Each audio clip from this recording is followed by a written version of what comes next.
Hello and a great welcome. So in this particular session, we are going to start an Ind AS, which happens to be pretty easy, to be very honest with you. It deals with what?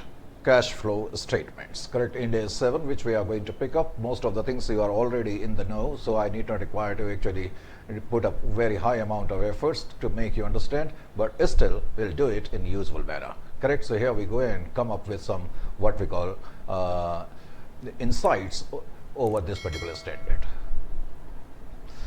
So here we go, correct? So let me first of all write the title. This is Ind AS 7, which we are going to pick up, correct? And it is quite similar to existing accounting standard AS3 revised, with a slight difference which I will let you know. This is Ind AS 7 which we are doing. Of course, it is corresponding to existing accounting standard AS3. It goes without saying.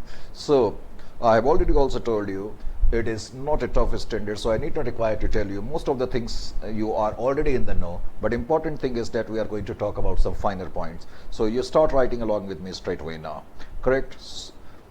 First thing which you should know, that this particular standard, correct, as far as status is concerned, doesn't apply to what we call a small and medium-sized companies. So you must have heard about that, correct? Anyway, this standard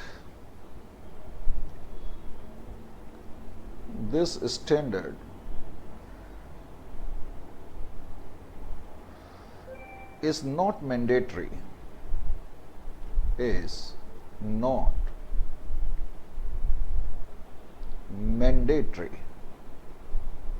for small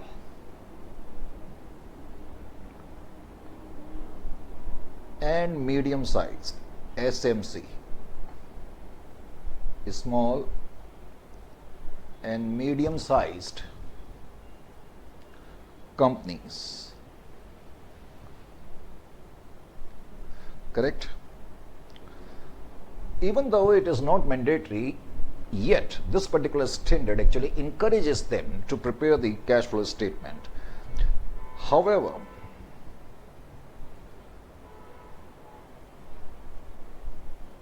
such companies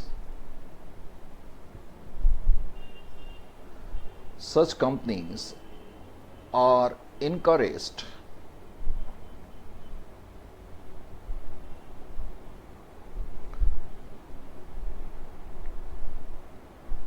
to comply with this standard.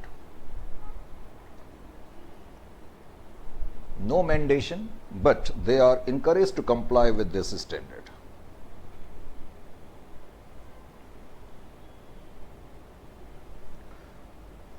That is Ind AS 7. This standard. Right, second point. Objective of the standard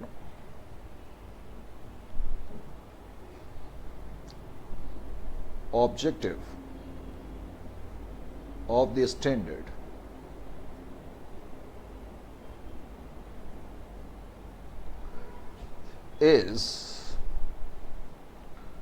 to present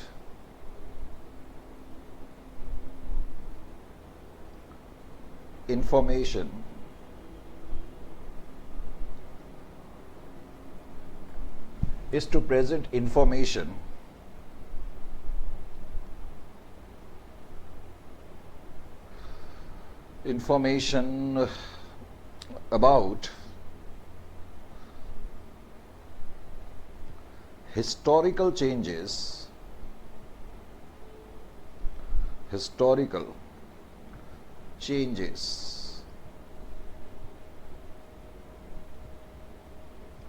in cash and cash equivalents.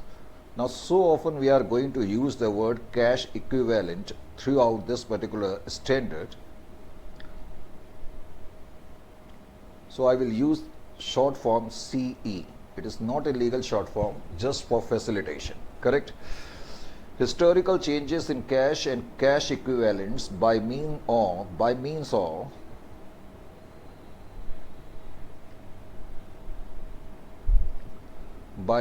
of a statement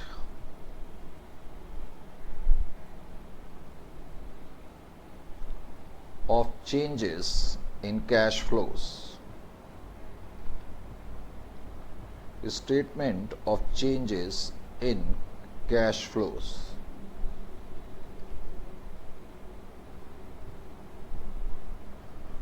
Which classifies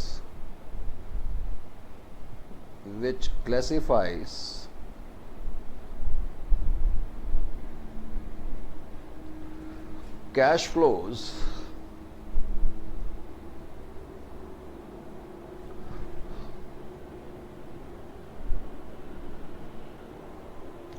during the year, or during the period, you better write, during the period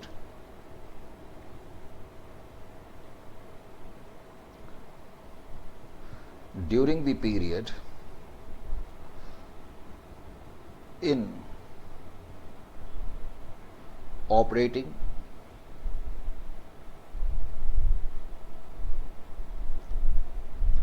investing,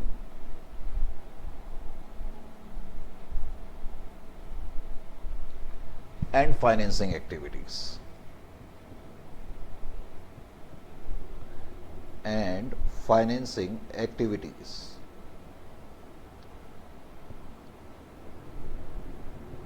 And this is very vital from the perspective of the users. Why it is vital?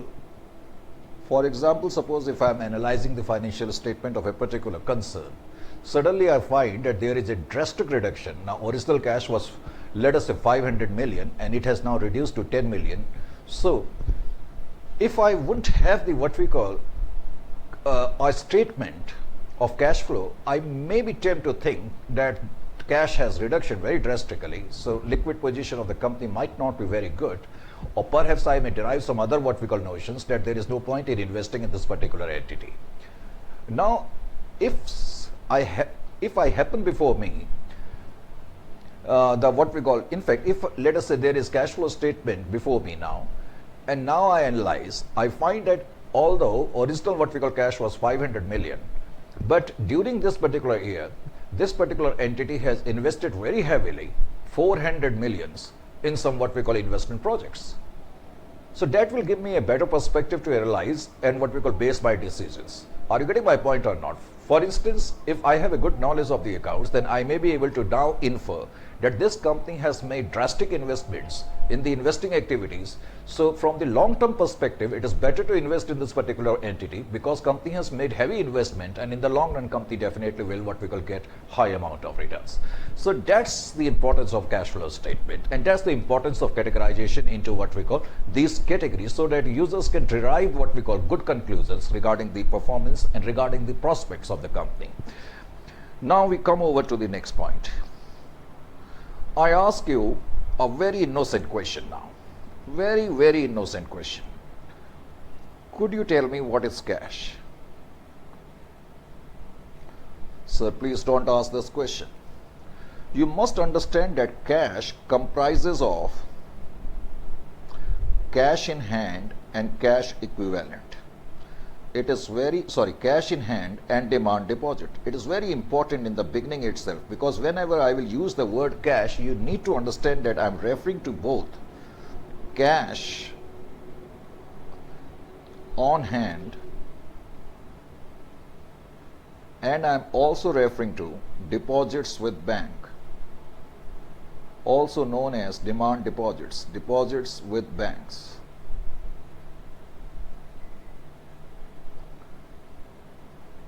Deposits with bank. Now suppose if I am going to ask you, okay, let me write a case study. When I write case study, you become more what we call attentive. I have seen it. The student become more attentive whenever we write case studies. Now this is case study 1. Let us see. Ind AS 7 states that CIH, cash in hand, and demand deposits states that cash in hand and demand deposits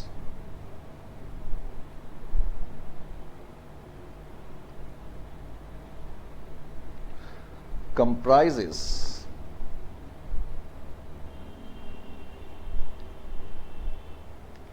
cash. I have already written that. My point is, what are demand deposits?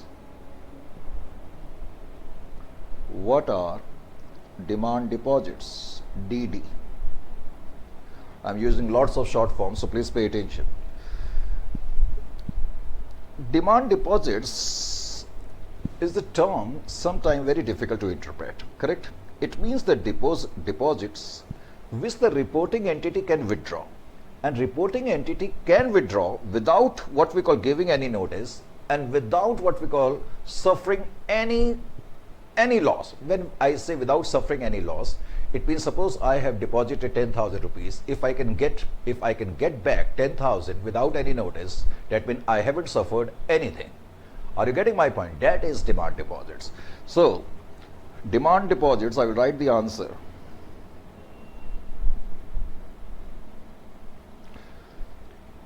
Term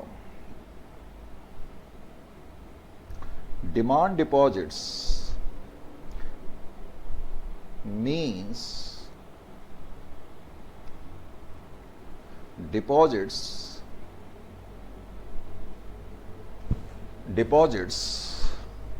where the reporting entity RE, please pay attention, reporting entity, I am using lots of short form today, where the reporting entity can withdraw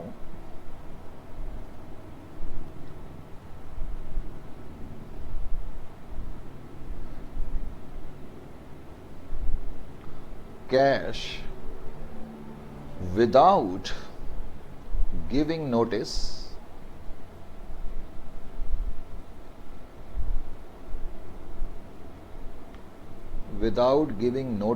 it's a grainy surface, so writing is not very easy. That's why we have to move pretty slow sometime. Without giving notice and without suffering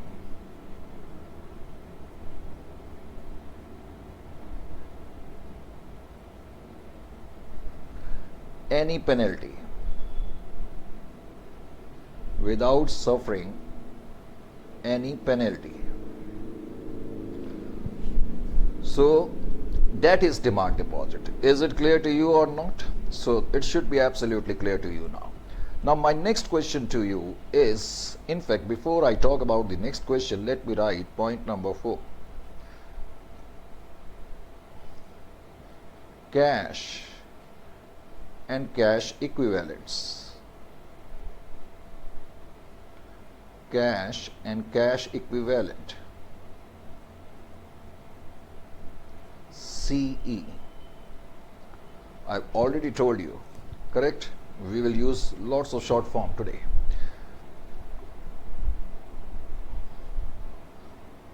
Cash equivalents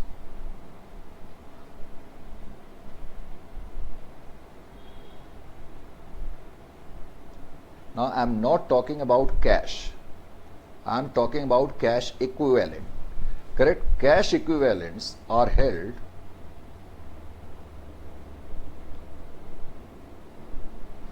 for the purpose of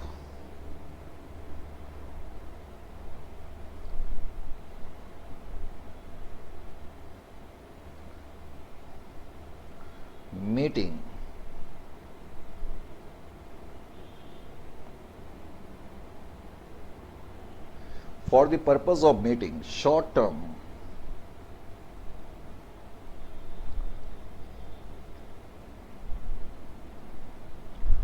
cash commitments, I will have to take the next sheet.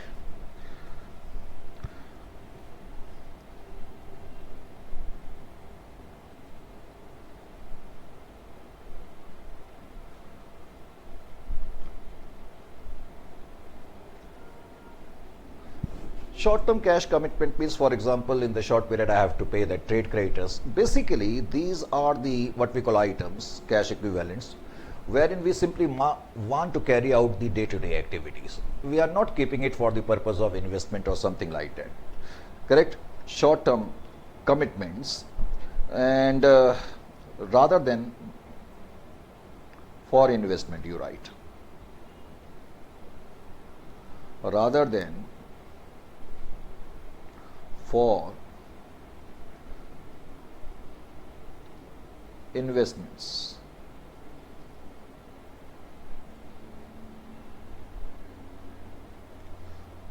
The surface today is creating problem. Let me actually settle the sheets. Okay, I will keep the sheets here. It is creating lots of problem today. Correct? Rather than for investments. However,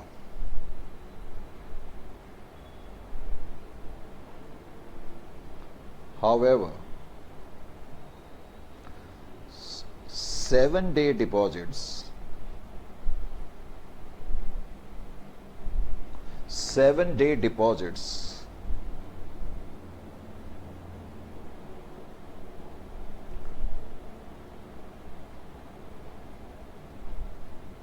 can be treated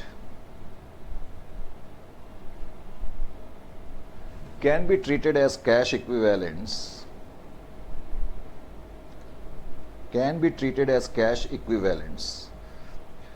Similarly,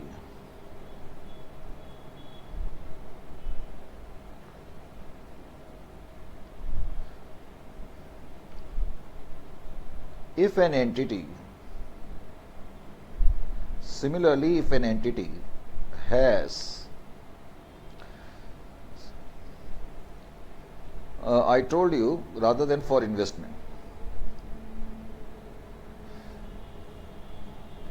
Similarly, if entity has cash equivalents, has investments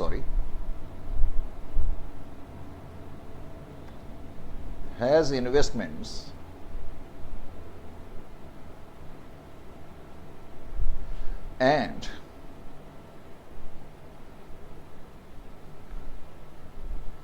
it is readily convertible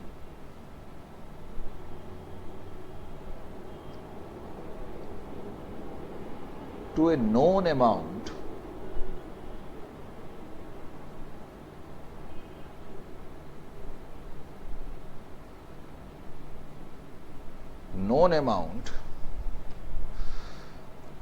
and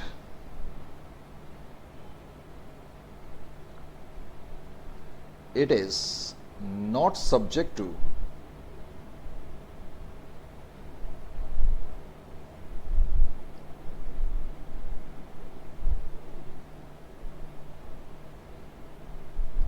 significant risk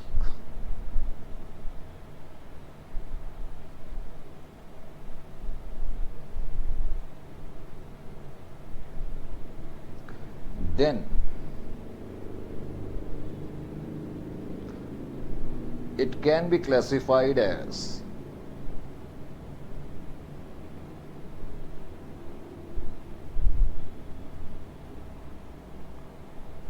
cash equivalent.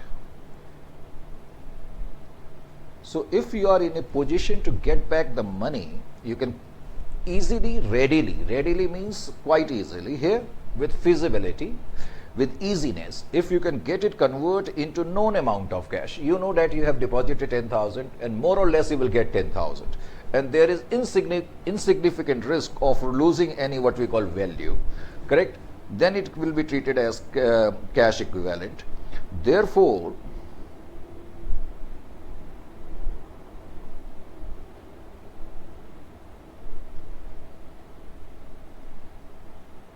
an investment. Therefore, an investment normally qualifies as cash equivalent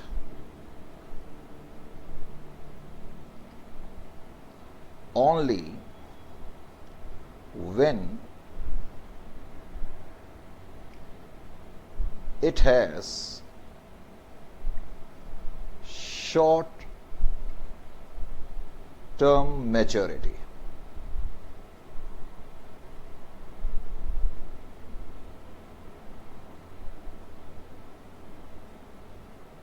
Generally, investments are not categorized as I said, what we call, generally investments are not categorized as cash equivalents. But if the investment has short-term maturity, correct?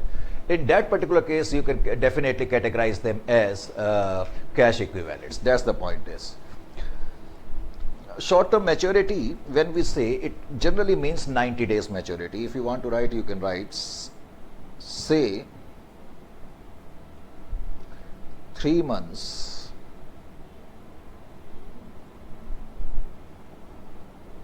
or less from the date of acquisition. From the date of acquisition, correct? From the date of acquisition.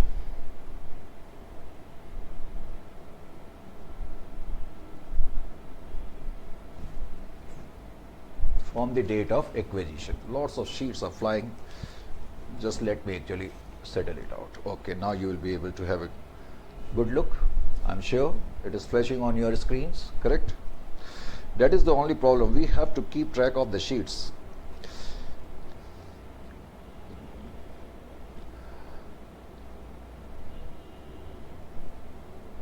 Investments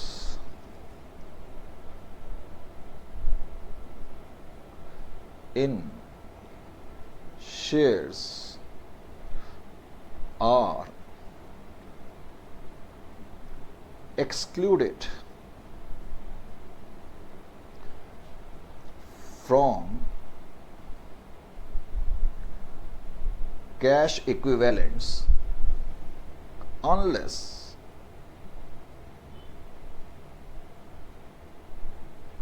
they are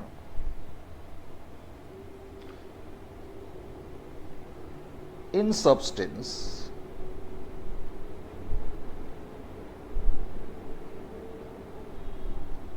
cash equivalents. Generally, we don't include investment in shares, correct, as cash equivalent. But if in substance, not only in legal form, but in substance, if they are cash equivalent, we will have to treat them cash equivalent. How it can be cash equivalent? Just pay attention. For example,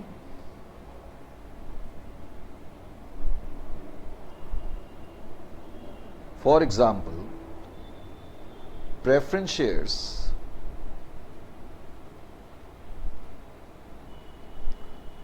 of a company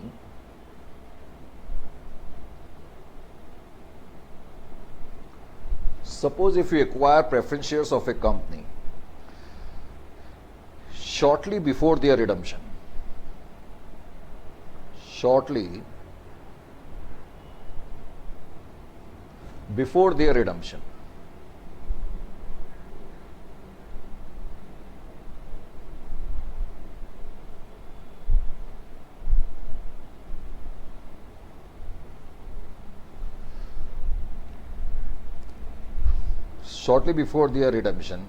then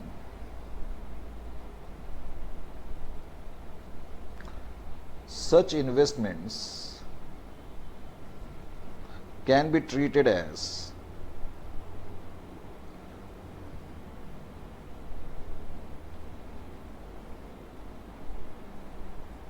cash equivalents, can be treated as cash equivalent. Suppose if I happen to acquire the preference share of a particular company, and from the date of acquisition, let us say within next month, those are redeemable. So it is now having a short-term maturity. It will be treated as cash equivalent, but important thing is that there must not be what we call any change in value. There must not be any significant risk involved. Correct? I give you another case to make you understand better.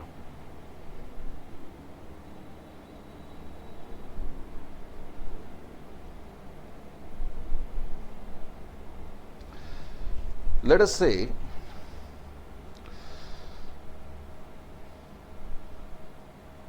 M92 Limited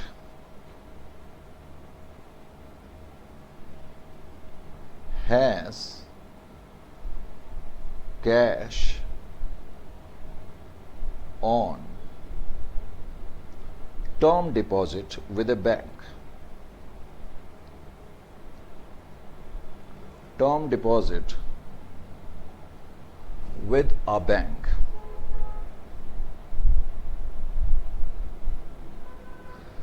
Deposit is repayable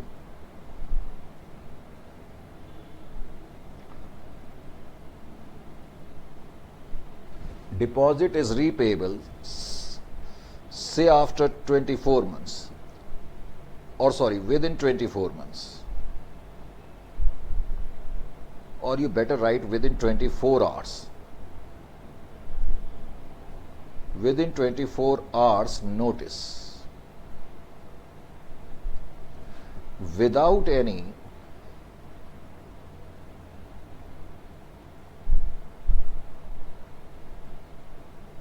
loss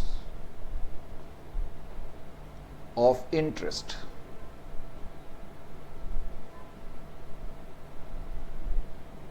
Without any loss of interest, can the deposit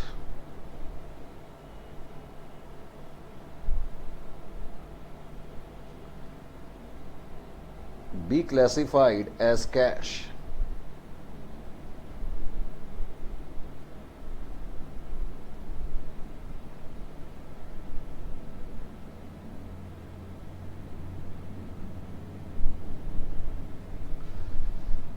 Now you have kept this amount on a term deposit, correct?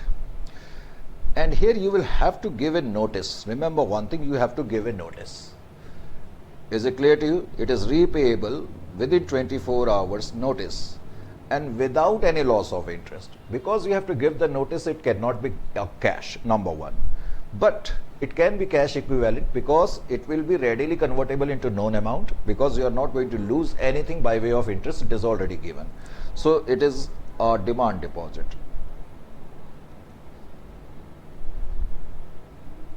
Deposit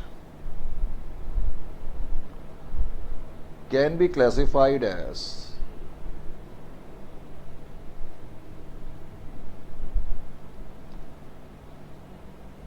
cash equivalent. It will be categorized as cash equivalent. I will take the next sheet. Correct? As usual, one more case study we are picking up.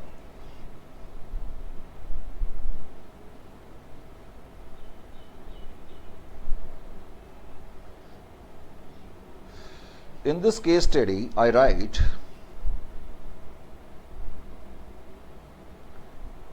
K95 Limited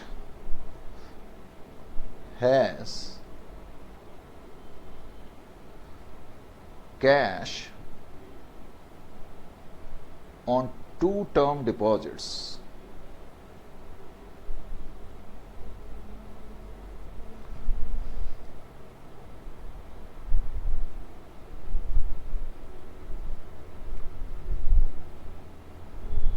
with a bank.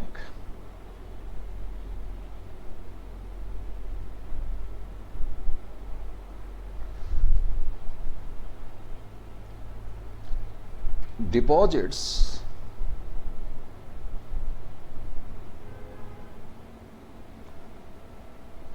deposit is repayable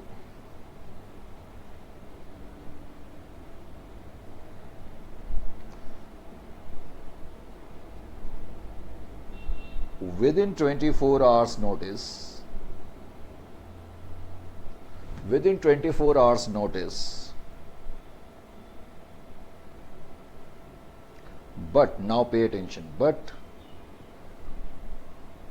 company shall have to, but this time company shall have to incur a penalty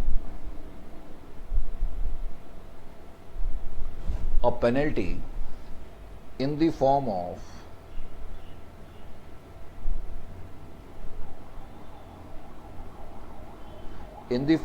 loss of interest.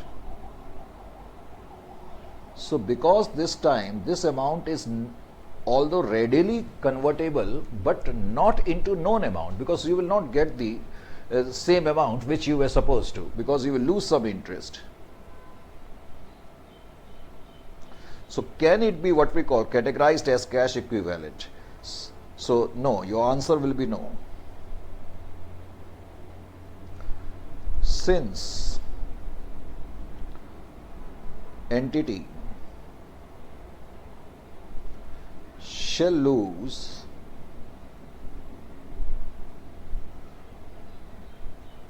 interest on such deposits, it must be readily convertible into known amount without any what we call change in value, that means without losing anything. Since entity shall lose interest on such what we call deposits,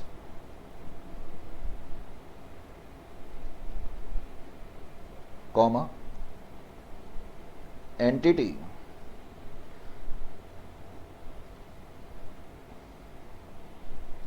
cannot classify it as cash equivalent. Correct? I hope now you got the meaning very clearly of cash equivalent.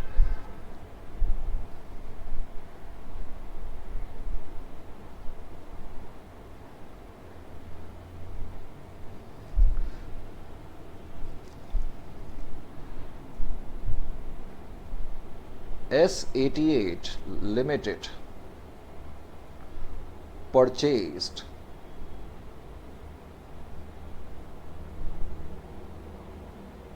a bond on 1/1/21. The bonds maturity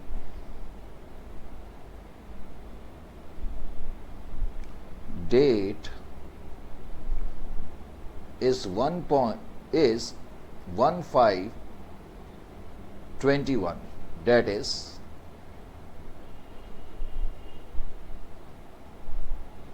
two months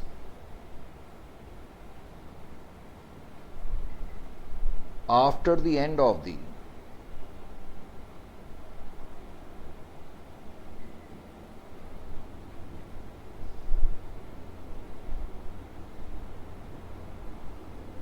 current accounting year,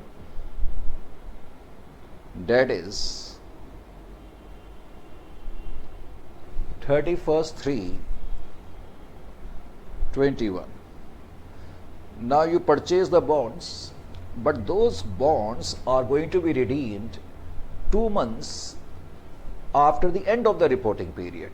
So definitely in this case, can it be categorized as what we call cash equivalent or not? Could you tell me?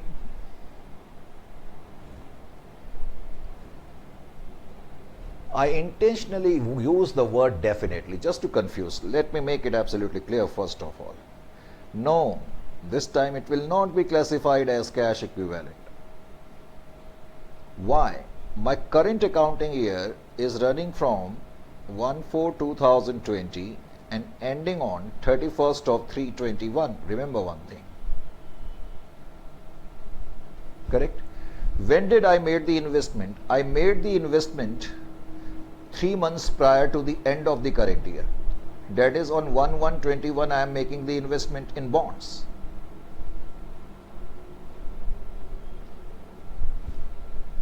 Because some of you might get confused because of the fact that I told earlier that cash equivalent means it is readily convertible into loan amount without losing anything. I also told that generally we classify investment with shorter maturity, say of 3 months. So you might tend to think that it is redeemable 2 months after the end of the current year. So it should be treated as cash equivalent. You shouldn't forget, it is definitely redeemable 2 months after the end of the reporting period. That is, it is redeemable on 1/5/21. But you have to calculate the period not from the end of the reporting date. You have to compute the period from the date of acquisition. That is important. So it is more than what we call 3 months. Are you getting my point or not? Almost 5 months. So that is the reason. So, and intentionally I use the word definitely to confuse you. Bonds should not be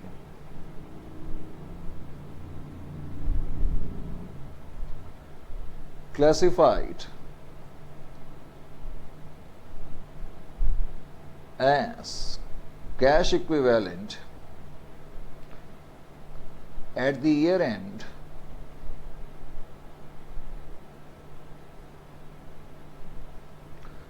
(31st 3/21) as maturity of the bond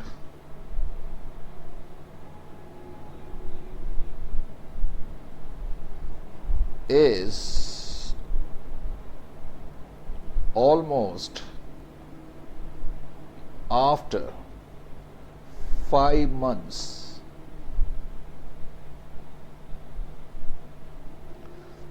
from the date of acquisition. So this is a very significant line, date of acquisition.